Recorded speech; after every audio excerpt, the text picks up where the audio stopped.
Welcome to Kenton Teaches. Enjoy the video. In this video, I will explain how to play NBA 2K on PlayStation 4. It is important to understand that the game has different versions for various consoles.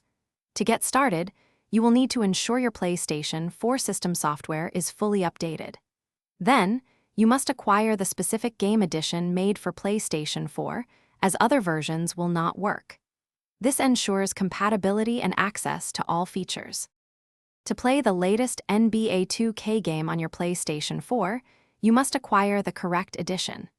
This means purchasing the specific PlayStation 4 version, whether it is a physical disc or a digital download from the PlayStation Store.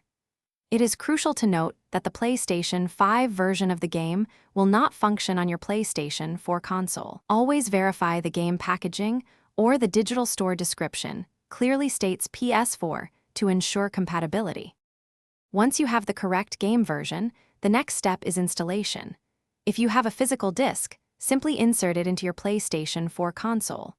For digital purchases, download the game directly from your PlayStation library. Follow all on-screen instructions to complete the installation. Make sure you have enough free storage space, as the game often requires around 100 gigabytes or more for a full installation.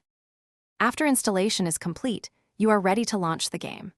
Navigate to your PlayStation 4 home screen and select the NBA 2K game icon. It is highly recommended to connect your console to the internet to download any available updates, which often include important fixes and new content. Once updated, you can dive into the various game modes and enjoy playing the latest NBA 2K experience on your PlayStation 4. Thanks for watching. Please subscribe if this video was helpful.